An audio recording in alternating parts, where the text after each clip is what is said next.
Welcome to podcasts recorded live at the Center for Spiritual Living in Portland, Oregon. We have many programs, classes, and workshops developed just for our online audience. To find out more, go to our website at cslportland.org and look under the Online tab. Our mission is to open hearts, ignite minds, and make a difference. If you'd like to support our center and its video podcasts, you can donate online at cslportland.org/donate. Allow us to become part of your extended spiritual community. Wherever you are on your spiritual journey, you are most welcome at the Center for Spiritual Living.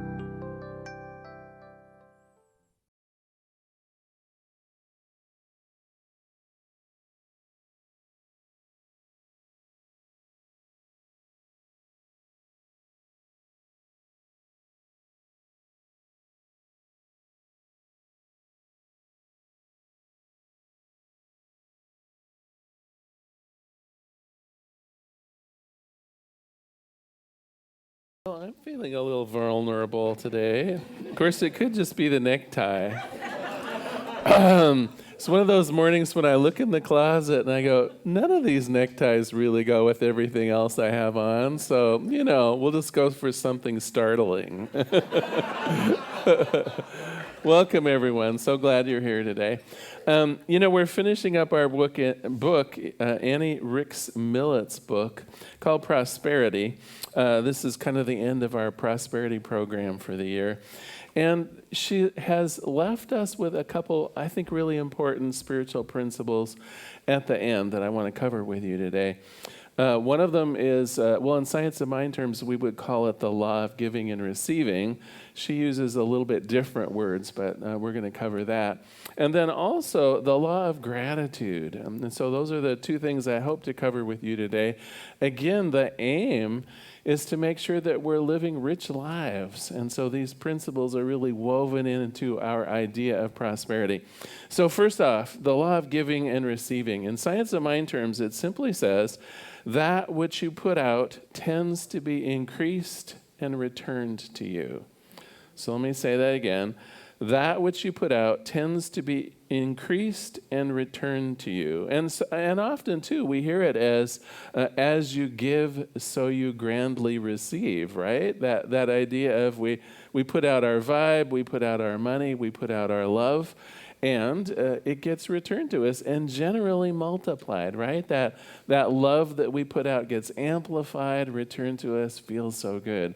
That investment that we put out, whether it's in money or time or emotional impact, it gets amplified by the people out in the world. And oh my gosh, how delicious it is when those investments come back. So, I have a question for you, though. If this is the law of giving and receiving, is it better to give or to receive? Those of you who think it's better to give, please raise your hands. And those of you who think it's better to receive, raise your hands. And those of you who think it's equal, raise. Oh, all right. Well, I think I may have trained you in this last year, right? So if you think about it, it's one of those equations. It's almost like math, and it has to balance out. You can't just be a giver. You can't just be a receiver. If you are, you're denying the other half of the equation. And I know it maybe flies in the face of some Christian doctrine, but absolutely, we believe it's equally good. And in fact, there can't be gracious giving without gracious receiving, and vice versa. They have to go together. And Millett tells a story of two shopkeepers in the book that I want to cover with you. It's an interesting story. So, of course, she's writing from the 1920s, I believe. And so, small town, two different shopkeepers in town. And something happened at the city level. There was some trouble in city government. And pretty much everyone in town was a little spooked. Is the city in financial trouble? One of the shopkeepers, you might say, had his glass half empty, And so he was all about oh my gosh, we're in trouble now. Not sure where I'm going to get more of my goods in to be selling. Life could be trouble. We need to conserve what we have, and so on. And then the other shopkeeper, more on the positive side. We've seen troubles like this before. We always get through it. Let's not catastrophize here. We're good people. We'll support each other, and so on. So one of the farmers then in the area comes into town for provisions. And first he goes to the shopkeeper that has the glass half full. Buys all of his usual supplies. They have a nice discussion about how we're here to help each other, and so on. And then he goes on to the second shopkeeper to get the rest of his supplies. And it's a very different conversation, right? As soon as he walked in the store, the vibration level was so low that he actually didn't really want to buy anything there. It was that feeling of the end of times rather than the refreshing of times. I mean, who wants to go to a store where the shopkeeper is telling you, you better buy everything we got because we may not get any more in, right? A lovely message to be giving. And so the guy actually turns around and walks out.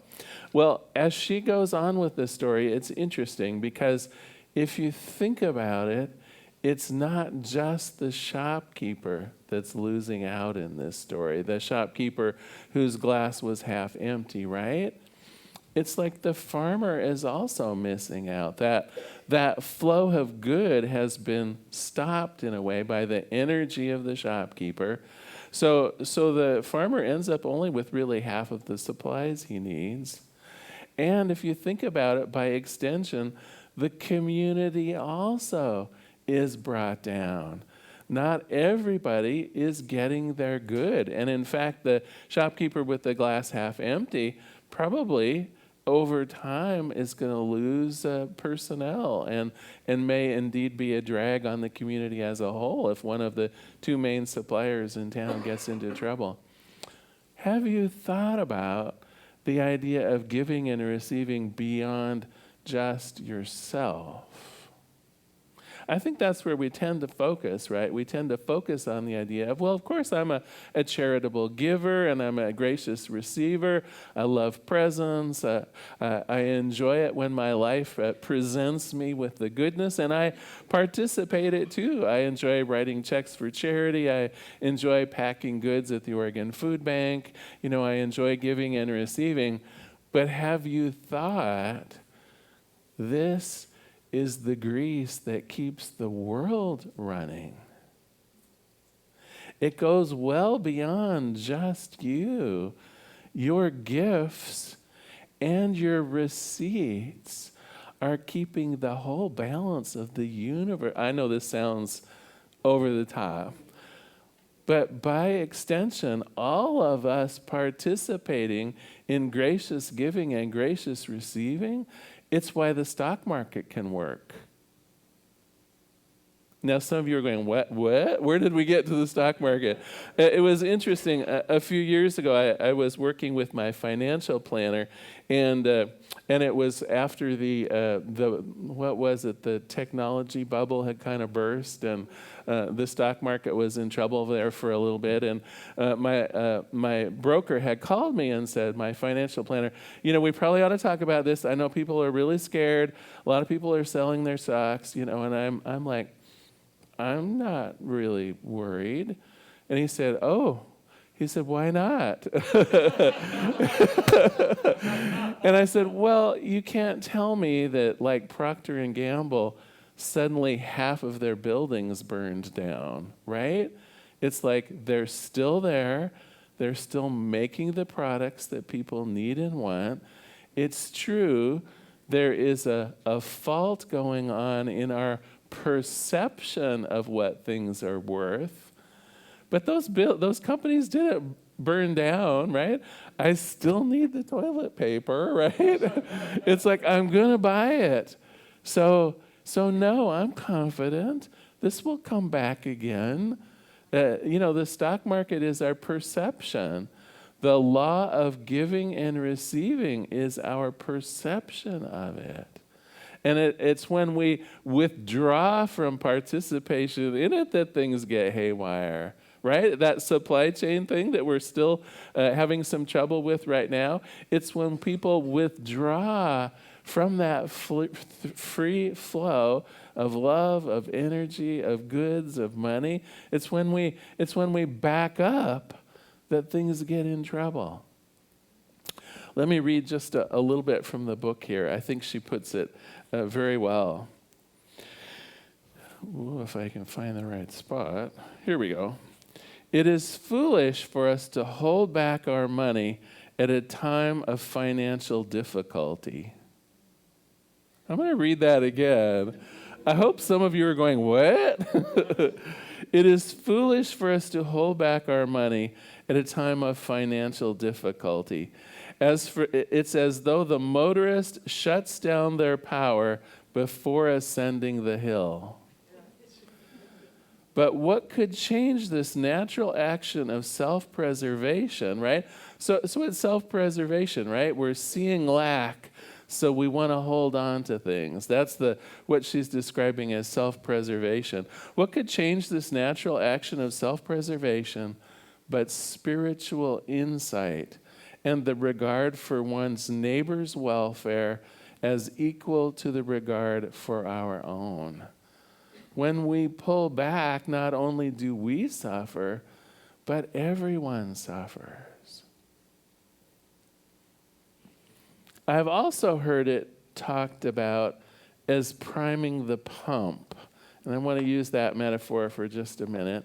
Sometimes when our finances are in trouble, it is our natural reaction, that self-preservation.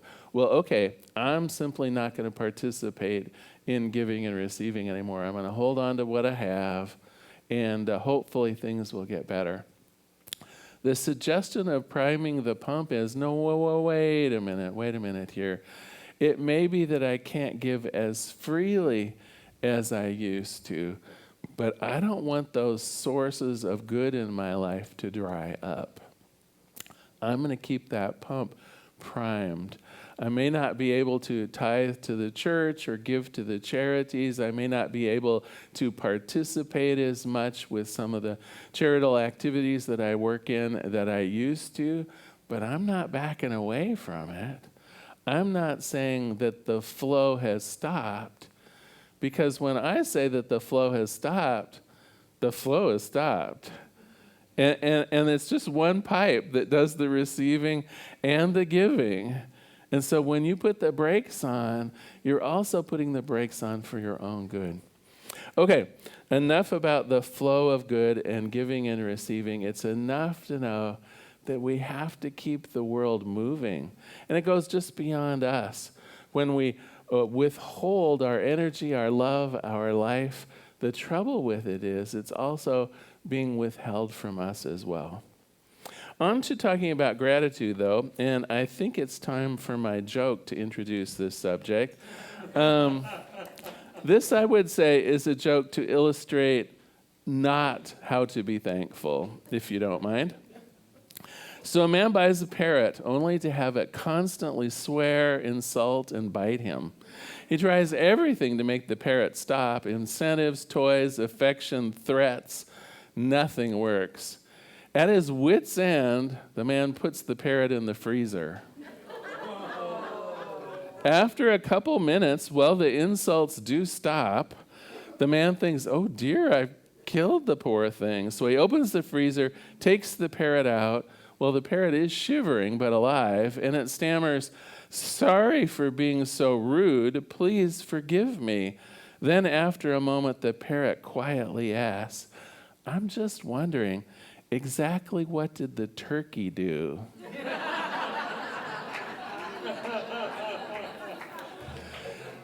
And so, a pre-Thanksgiving joke too. Just a little bit of everything.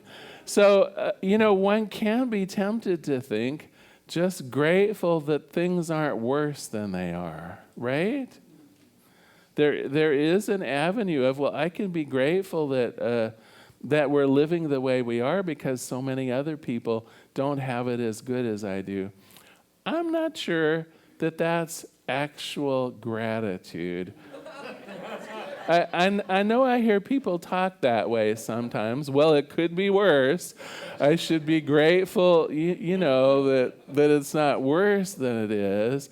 But I think that's a kind of different energy. Would you agree? I think gratitude is something that wells up from our heart.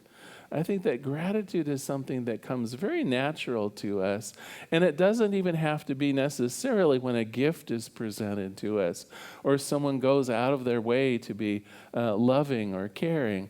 I think really that idea, and we talked about it maybe 3 weeks ago, the idea of our life being sufficient is actually what can bring the gratitude into our world.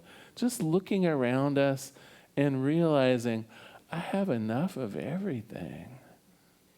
I have love in my life. I have a sweet place to live. I have a nice set of friends. I have a great place to come on Sunday. Do you know what I mean? Just the simple pleasures of life itself. Well beyond some kind of a special gift, well beyond something that kind of, grabs your attention like a surprise party or something like that. It's just the joy, just the gratitude that life is enough. And that enoughness just wells up in our heart. It's been said, and this is in the science of mind, what we call the idea of the law of gratitude. It's been said, that which we are grateful for will increase. And I would like to use an example of something that I've been doing since 1975. You were looking at my first gratitude journal from 1975. I was an art major at University of Oregon. And so, it has a lot of original drawings and artwork in it, but it really is a gratitude journal. The intent of it was, and it was interesting, it was my art history teacher assigned it as homework for us. She must have been a metaphysician, is the only thing I can think, because she said, I want you every day to put in your journal and highlight something that you are grateful for. And you can do it in terms of a drawing or a collage. You can write a poem. But every day I want you to document in some, in her mind, artistic way, something that you are grateful for. And she said, watch if by the end of the term you don't have more to be grateful for. She was amazing. And so I have actually kept this up. How many years is that? 1975, 40 years of a gratitude journal, something like that. And I have to tell you, sometimes people, look at my life and say, what a blessing you've got going there. And I would agree with them. I wonder how much of it is due to a daily focus on the good things that I have going in my life. So one suggestion for you, and I do like to assign homework, so, the cat's out of the bag on the homework. If you don't have a gratitude journal, please consider one. It has made all the difference in my life. And I got to tell you, too, when I look back at 1975, it's a lot of fun, too, right? Because what am I highlighting? I'm highlighting the fun, swell, sweet things in my life from 1975. So even reviewing this, ancient journal has its positive effect in my life, too. I can't tell you how wonderful keeping this up has been over the years. Let's switch gear, though, for just a minute, because so far we've been talking about being grateful for the things that are in our lives, our loved ones, our jobs, our grandchildren, the harvest potluck, whatever's going on. But have you ever thought of being grateful for things that haven't quite happened yet? So this is pure Larry King-ism. This is not in the book, and this is not Ernest Holmes. But I have a theory, and I call it the potato chips in the next room theory. So you'll have to bear with me for a minute while I explain.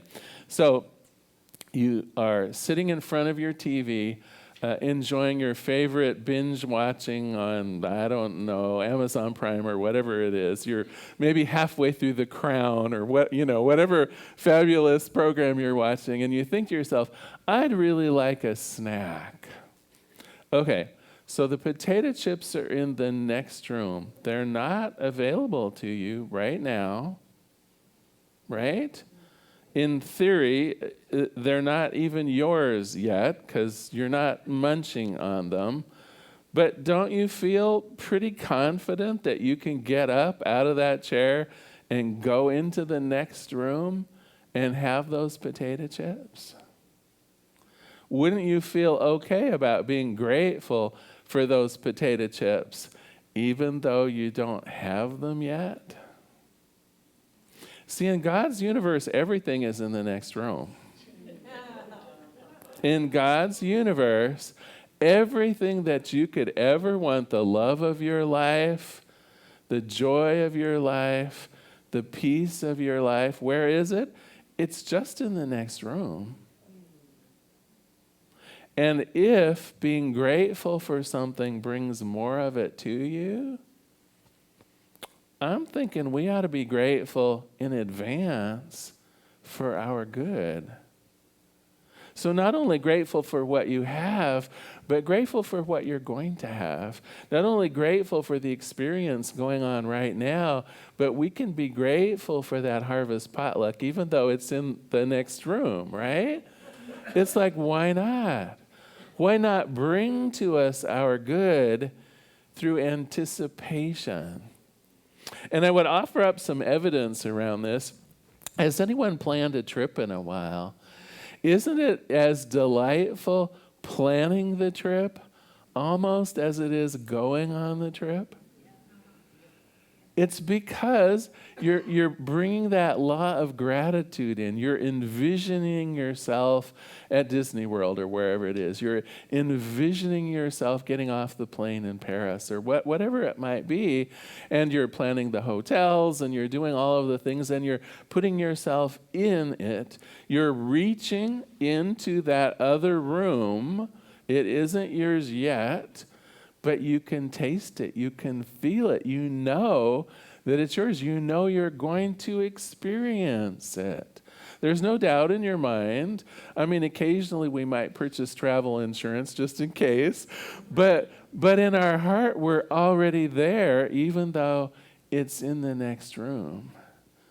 When we do those things, when we anticipate our good, when we are grateful for the experiences that have not even happened yet, that's what fuels them to come to us. And so this Thanksgiving, let us not only be grateful for the good that's all around us, let us also consider what's in the next room. Let us think what this coming year might bring us in terms of love, of kindness, of delight, of riches, of sweetness, of travel, of adventure, of peace. Let us be grateful in advance for the good that's on its way to us, because surely it also will be magnified and brought our way. So I've talked about a couple things today. First of all, the law of circulation, and fair warning, right? We don't want to interrupt that flow. Even when times are a little tight, we want to make sure that we're still giving, we're still participating in the flow of good, because that's how it's magnified and returned to us. We want to make sure that we don't think, I got to stop this, because when we stop one element of the flow, it stops both elements of the flow. And it encourages us, of course, to look beyond just ourselves, that my gifts and my receiving both translate into a world that works for everyone, right? If I don't graciously receive, it blocks the flow of giving for someone else. And if I don't graciously give, it blocks the flow of receiving for someone else. So when I look beyond myself, I see, oh my gosh, how joyous it is to be right in the middle of that flow of life, and how my contributing to it in both ways really is what keeps the world moving forward. And then we also talked about the law of gratitude. It's really what powers the good life. You know, I've been enjoying the good life for quite a while, and I would suggest that anything you can do to bolster that sense of gratitude in your life, whether it's for things today or things not yet encountered, let's spend some time in gratitude. Let's enjoy what we have. Let's feel the anticipation of what's yet to come, because this is what brings the rich life. Okay, so covered homework. Consider a journal. Consider even a scrapbook, some way of collecting in something that will remind you how good your life is. And then I'd like to do a final quote from the book and a prayer. And this particular quote is interesting. It's called A Treatment to Bless, Praise, and Give Thanks. And I just want to read just a segment of it here. It's mostly here just to remind us the power of gratitude. She says, "Let the Spirit inspire your thanksgiving and open your prophetic sense to see the blessings that are coming out all around you. Listen to the divine voice within you. It guides you. It cheers you. It emboldens you. It shows you the way of eternal prosperity. The divine approval overshadows you and protects you. Your heavenly Father awaits lovingly your return to the spiritual life and its ways. And it runs to meet you, saying, 'Thou art my beloved, in whom I am well pleased.'" Let us pray. There is one power, one presence, one life, one goodness, just this one thing. And what I know about this one thing is that it's everything, that eternal storehouse of all good, all the love, all the life, all the joy, all the prosperity, all the peace, all of it in God. And on this day, I claim that I'm part of that good. I know that it crowds itself around me. I know that I participate in it through my giving and through my receiving. I know that that flow of good is ever circulating through the universe and through me. And as it is true for me, it is true for everyone. Each of us a center of both giving and receiving. Each of us also a center of great thanksgiving, recognizing the blessings that we have and affirming the blessings that will soon to be ours. And so in gratitude, I release this prayer. I release it into the activity and into the action of the law itself. I let it be, and together we say, and so it is. Thank you so much for being here. So glad you were here today. So glad you were here.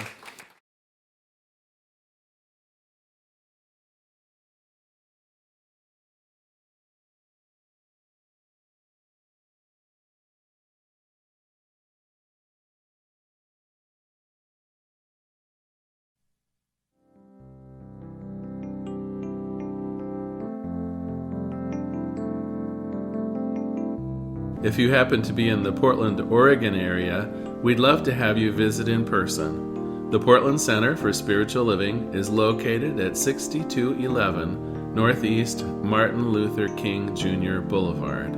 We have inspirational services at 9 a.m. and 11 a.m.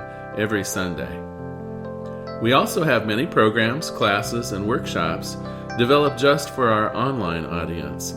To find out more, go to our website at cslportland.org and look under the Online tab.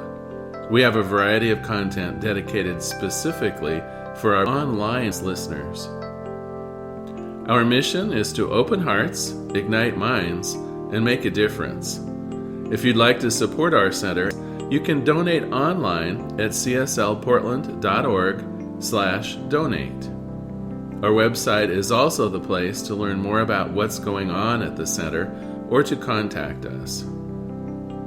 Allow us to become part of your extended spiritual community. Wherever you are on your spiritual journey, you are most welcome at the Center for Spiritual Living.